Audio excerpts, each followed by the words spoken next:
오늘 말씀의 배경이 이사야서예요. 이사야서 앞쪽에다가 뭐라 얘기하냐면 이 유대 백성들은 모두 망할 것이다. 그리고 이 유대 백성들은 포로로 끌려갈 것이다. 예루살렘 성전도 무너질 것이고 모든 터전도 다 무너질 것이다. 이렇게 예언을 했어요. 그러고 나서 40장부터 뭐라고 얘기했냐면 과거가 망해도 현재가 포로인 상태에 있다 할지라도 나는 너희들을 향하여 계획을 이룰 것이다. 이렇게 말씀하고 있는 거예요. 이 말은 하나님이 결론을 내렸다는 거예요. 이 유다 백성들의 과거가 망하고 현재가 포로의 상황 속에 있고 본인들의 잘못 때문에 그렇게 됐다 할지라도 하나님이 새 일을 행할 것이다. 하나님께서 그 계획을 이룰 것이다. 과거가 막아도 현재가 막아도 반드시 이루어낼 것이라고 결론을 내준 거예요. 그렇다면 우리에게도 동일하다는 얘기죠. 여러분의 과거가 실패, 또 아픔, 좌절이 있을 수 있고요. 여러분의 현재가 포로의 상황처럼 사방이 꽉꽉 막힌다 할지라도 내가 너희들에게 새 일을 행할 것이다. 너희들에게 하나님의 계획을 이뤄낼 것이고, 그리고 그 일은 과거가 막을 수 없고 현재의 장애물도 막을 수 없다는 얘기예요. 그렇죠. 하나님의 계획은 과거의 변수가 있든 현재의 변수가 있든 여러분 멈추지 않고 여러분을 향한 하나님의 계획을 이루신다는 얘기예요. 그런데 여러분, 우리가요 지금 현재 일어나는 일, 과거에 일어났던 일 때문에 하나님의 계획이 이해가 안 될 때가 있어요. 자, 보십시오. 아무리 이해가 되지 않는 일들이라 할지라도 우리 주님이 동행하시고 언제나 너희 곁에 있을 것이고 너희와 함께 할 것이고 너를 위한 좋은 계획을 이루어낼 것이다. 너희들이 할 일은 믿고 따라가는 일이다. 이거 하나를 말씀하고 있는 것입니다. 더 재밌는 건 뭔지 아십니까?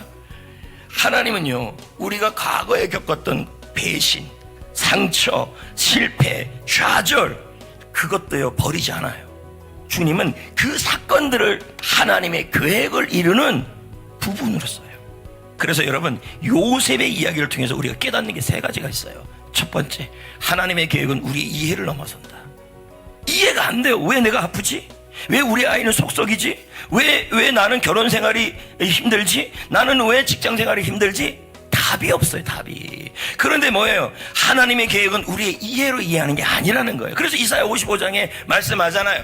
너를 향한 나의 생각은 뭐라 그랬어요? 너희들의 생각보다 높고 깊다.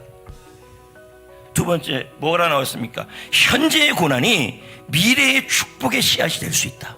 배신, 질투, 억울함, 열심히 일하는데 알아주지 않는 거, 여러분 그게 여러분의 손해가 아니란 얘기예요.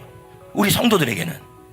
세 번째요, 하나님은 우리의 실패와 고난, 이거 과거죠. 과거 실패까지도 하나님의 계획을 이루는 일부분이 된다는 얘기예요. 그게 뭡니까? 세상을 살리고 이웃을 살리고 열방을 살리고 교회를 살리고 어려운 이웃을 살리고. 근데 그 계획을 이루는 과정에서 우리에게 하나님이 만들어주는 게 있는데 그게 치유이고 축복이라는 얘기죠.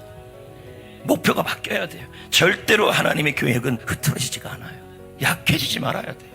과거에 여러분을 힘겹게 하고 절망스럽게 하고 어렵게 하고 도저히 이해가 안 되는 일들, 현재 여러분 가운데 일어난 일들이 광야이고 그리고 지금인들이 사막이 있는 이 상황이라 할지라도 여러분, 하나님은 여러분이 향한 계획을 이루어내십니다. 자, 그럼 이제 어떻게 해야 될까요? 19절을 볼까요? 너희가 알지 못하느냐? 이 말은 뭘까요? 하나님의 계획이 과거에 무슨 일, 현재에 무슨 일이 있다 할지라도 하나님의 계획이 반드시 이루어짐을 기대하고 믿고 긍정적 태도를 유지하라, 이 뜻이에요. 저는요, 여러분들에게 말씀드리고 싶어요. 하나님은 여러분의 과거, 현재가 어떠한 상황이라도 강을 내고 길을 내길 원해요. 그러니까 뭡니까? 그런 계획 속에서도 긍정적 태도를 유지하셔야 돼요. 하나님의 살아계심을 믿고 열심히 살아야 돼요.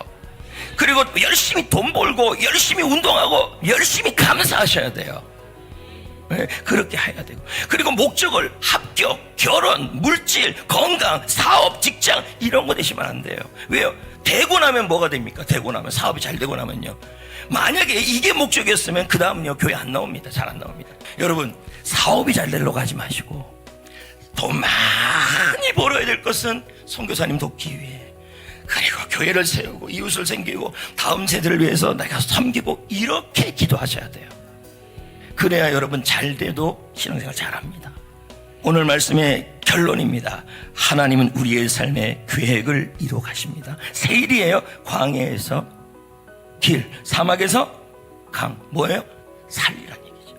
예, 그러기 위해서 주님이 우리의 모든 환경에 축복하실 거란 얘기죠. 그렇게 긍정적 태도를 유지하시면서 승리하시길 축복합니다.